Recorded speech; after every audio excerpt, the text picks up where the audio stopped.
Welcome to the Deep Dive. We're here to help you get truly well informed on the critical topics really shaping our digital world today. And today, we're plunging into something pretty fundamental for, well, basically every organization: digital security. Companies are just swimming in data, right?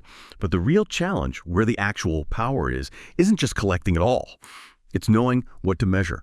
And maybe even more importantly, understanding why you're measuring it. That's exactly right. I mean, in today's digital environments, which are just incredibly complex, interconnected, securing privileged access isn't just, a nice to have anymore. It's absolutely paramount. We're talking about managing who gets the keys to the kingdom, essentially, who has access to an organization's most sensitive systems, the critical data.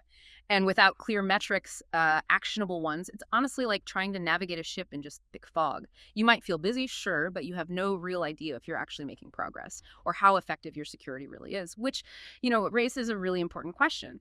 How do you even start to quantify security effectiveness in such a crucial area? That's precisely the core of our deep dive today. We're going to unpack this idea of 20 key KPIs for managing a PAM solution. PAM, of course, being privileged access management. So our mission, for you listening, is to give you a real shortcut here. To understand the metrics that really define success in PAM. We want to make you well-informed, but without feeling completely overwhelmed by it all. We'll look at what each KPI actually means, what the targets generally look like, and how solutions out there like Delinea, for example, help organizations hit these vital goals. Okay, let's dig in. Right, so kicking things off with the absolute fundamentals, because really, before you can secure anything, you've got to know what you actually have. This first bunch of KPIs, it's all about getting that comprehensive visibility and building a solid foundational security posture. First one. Privileged account discovery coverage. The goal sounds simple, but while it can be tough, 100% coverage of all privileged accounts everywhere in your infrastructure. And the target, yep, you guessed it, a full 100%. Yeah, and what's really fascinating here, often a big sort of aha moment for organizations, is just realizing how many privileged accounts can actually exist completely unknown or unmanaged. We've seen companies spend, millions on really advanced threat detection tools, only to get compromised because somewhere there was a forgotten, unmanaged privileged account, maybe with a default password still on it, just sitting there like a wide open back door. If you don't have that full discovery, really, any other security measures you try to put in place, they're basically built on shaky ground. That makes total sense. Right. So once you've actually found these accounts, the next obvious step is locking them down, making sure the credentials are, ironclad. That brings us neatly to password policy compliance. The aim here is 100% adherence to whatever your established password policies are. And closely related, password rotation frequency. Best practice here is rotating those privileged passwords at least every 60 to 90 days. Achieving 100% for both of these, that's really the undisputed target. Absolutely. Think of it like this. Discovery finds the treasure chests, right? Policy compliance and rotation, that's about putting incredibly strong locks on them and changing those locks frequently. Many of the leading PM solutions, Delinea included, have built-in features to enforce complex password rules and automate those rotations. It really takes the human error element out of it, and it makes sure those fundamental loopholes the ones attackers just love are properly closed off. It's not just box ticking for compliance. It's about making those accounts genuinely hard targets to hit. Okay, that solid foundation is critical. I get that. But once you have it, the next big hurdle is managing the ongoing flow of privileged access, granting it, managing it, taking it away, all efficiently but also securely. So this next group of KPIs focuses more on that operational smoothness and control. Let's start with privileged account onboarding time and user provisioning time. We're talking about getting new privileged accounts into your PM system and also getting new users set up with the privileged access they need. Ideally, both within a pretty brisk 24 hours. And yeah, the target for both is within that 24-hour window. Yeah, and if we connect this back to the bigger picture, hitting those targets isn't just about speed, although, speed is certainly a benefit. It's really about minimizing that window of vulnerability. Every hour an unmanaged privileged account just sits there, or a new user is waiting for access they genuinely need to do their job, well, that represents a potential security gap. Things like automated account discovery and onboarding features, which are pretty common now in robust PAM platforms, they drastically cut down on manual work, reduce human error, and they give you real-time tracking so you can actually see if you're hitting that crucial 24-hour mark consistently. This is where you really start to see the operational value kick in. That's a really good point about the vulnerability window. Okay, so accounts onboarded, users will naturally need access to different things. How do we measure the efficiency and control around that process? Well, we have access request approval rate. The goal here is approving or denying 95% of those requests within 24 hours. And then there's access request volume. This one's interesting. The target is to reduce that volume by 20% within the next quarter. Why reduce the volume? Wouldn't more access requests just mean people are using the system? That's a really sharp question. Yeah, on the surface, reducing volume might seem a bit counterintuitive, right? But think about it. If you have a really high volume of, let's say, unnecessary access requests, it often points to a bigger underlying issue. Either users have too much standing privilege access they have all the time but don't always need, or maybe your systems aren't really set up properly for least privilege access in the first place. So reducing the volume usually indicates you're getting smarter about who actually needs access and when they need it. It's about optimizing the process, not just reacting to every single request. Tools that track these requests, like Delinea's Privilege Manager, for instance, they're key because they give you the actual data. You can see the bottlenecks. You can refine your policies. Ah, okay. So it's about being more intelligent with access, not just putting up roadblocks. That makes sense. And that leads us perfectly into privileged account lifecycle management. This kind of brings it all together, really. Ensuring 100% management throughout an account's entire existence, from creation through any modifications and right to its eventual deletion. Target here, naturally, is 100%. Yes, exactly. And this is often where the whole concept of identity governance and administration, or IGA, really comes into the picture. You can think of IGA as sort of the overarching framework that helps manage who has access to what across your whole digital estate. Full lifecycle management means you're actively preventing that thing called privilege creep, where users just gradually accumulate more and more access over time than they actually need for their current job. Happens more often than you'd think. Someone moves departments, but their old access rights never revoked. That just creates unnecessary risk down the line. Automated provisioning and, crucially, deprovisioning are absolutely essential here to maintain that tight, secure control over the whole life cycle. Okay, now let's shift gears a bit. Let's talk about vigilance. And what happens when something, well, unexpected occurs? Because let's be honest, even with the best preventative measures, incidents can still happen. They do happen. So these next KPIs are all about monitoring, detecting, and then responding to security incidents effectively. And this is where, for me, it gets really interesting. We start with privilege session monitoring and privilege session recording coverage, both targeting 100%. This means you are literally watching and recording every single session where privileged access is used. Oh, this is an absolute game changer, especially for incident response and forensics. Just imagine the chaos, right? During a breach investigation, if you didn't have full session recording, you'd just be guessing what happened, who did what, how they even got in. With 100% coverage, solutions like Delinea Secret Server, they ensure you have a complete, undeniable audit trail. It's like having a flight recorder, a black box for your most critical systems. It allows for detailed forensic analysis. It helps you spot malicious activity, potentially even as it's happening.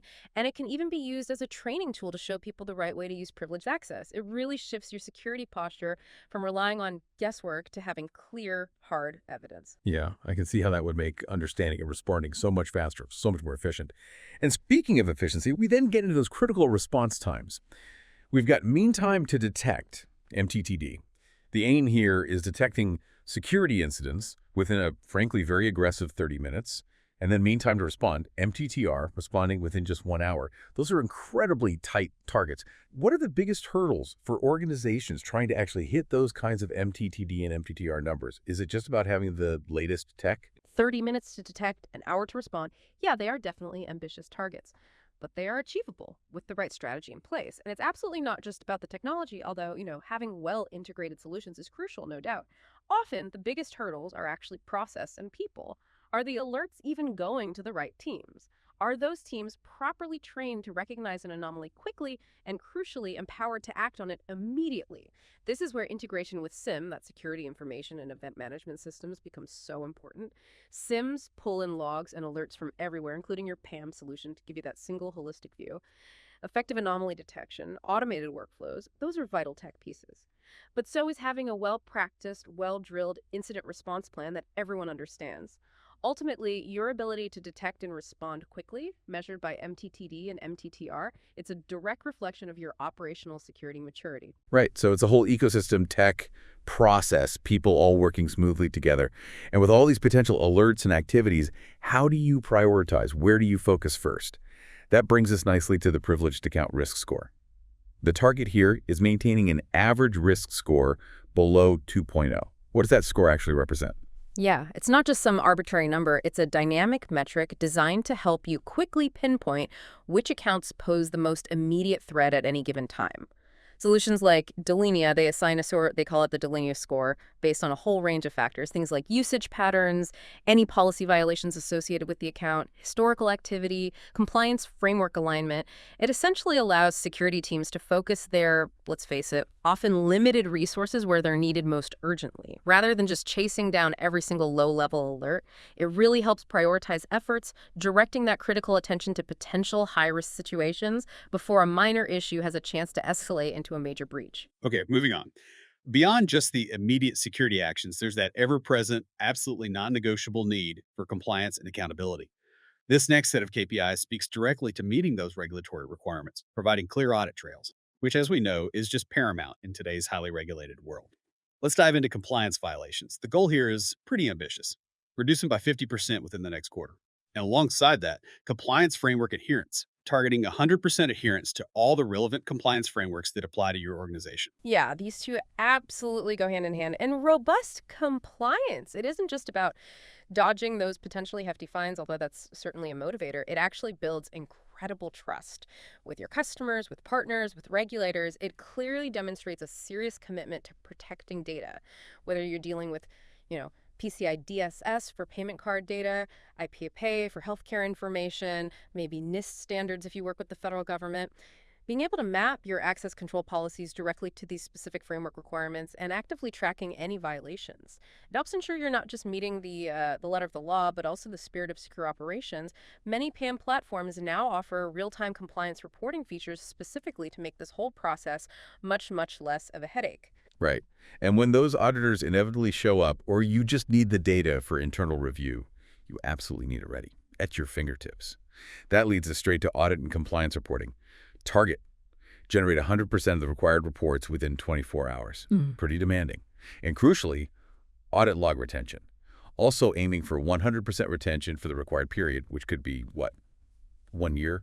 3 years, maybe even longer, depending on industry regulations. Oh, these are absolute non-negotiables for any organization that operates under compliance mandates. Seriously. Just imagine an auditor asking for, say, privileged access logs from 2 years ago. You just can't produce them. That's a massive compliance failure waiting to happen.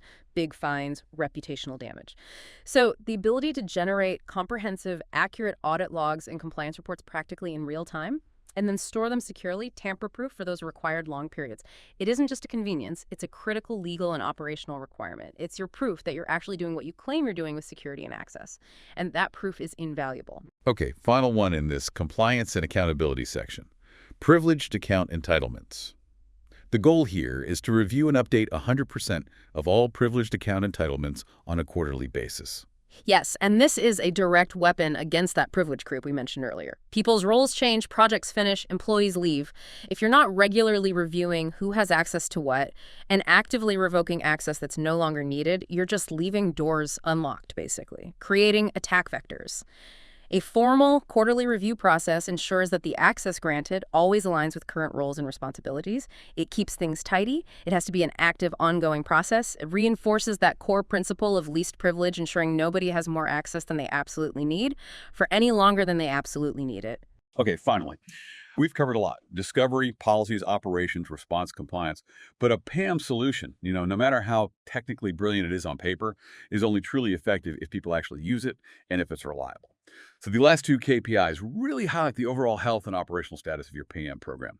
Bringing that back to that practical, real-world experience. Let's talk about user adoption rate. The target here is achieving 90% user adoption within the next 6 months of implementation, typically. Yeah, this really raises that fundamental question.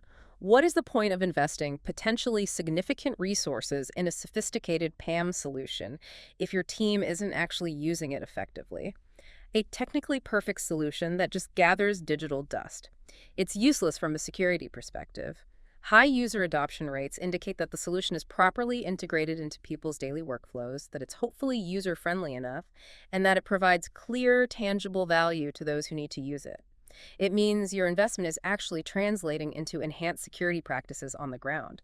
Things like dashboards and analytics that specifically track adoption rates across different teams, they're crucial here. They show you where you might need more user training or perhaps where the integration could be smoother. Exactly. And maybe the most fundamental operational KPI of all, PAM solution uptime. The target here is, well, incredibly demanding. 99.9% uptime for the PAM solution itself, sometimes even higher, depending on the SLA. Oh, absolutely critical. Think about it. If your central system for managing and vaulting privileged access is constantly down or unavailable, it just creates chaos. Users can't get the access they need to do critical tasks. Security teams can't monitor sessions. They can't respond to alerts effectively through the platform. It essentially paralyzes your privileged operations. Modern cloud-based PAM solutions, specifically architected for high availability and redundancy, are really built to achieve these kinds of demanding uptime levels, that 3 nines or even 4 nines level, and they usually come with monitoring dashboards so you can track that availability in real time. It's truly the bedrock. Without reliable uptime, the rest of it falters. So wrapping this all up, what does this mean for you, our listener? We've just taken a pretty deep dive into 20 essential KPIs for managing a privileged access management solution. We moved all the way from those really foundational elements like discovery and password hygiene, through streamlining operations, enhancing vigilance and incident response, nailing down that crucial compliance piece, and finally looking at how to measure the overall health of the program and actual user engagement. And by proactively using these kinds of defined, measurable metrics, organizations can really move far beyond just, having a PAM solution checked off a list. They can actively and continuously improve their privileged access management. They can ensure they have both robust, effective security and that unwavering compliance posture. It really represents a shift, I think, from just reactive security firefighting to a more strategic, data-driven, measurable approach to excellence in this critical area. Absolutely. This approach really provides a clear roadmap for continuous improvement and ultimately a significantly stronger overall security posture for your organization. So here's something to think about. Consider how understanding and maybe applying specific measurable KPIs like the ones we've discussed, how that could transform the way your own organization approaches not just privileged access, but potentially any critical area of operation. What other aspects of your work, your business processes, could truly benefit from adopting such a focused, metric-driven approach to achieving excellence?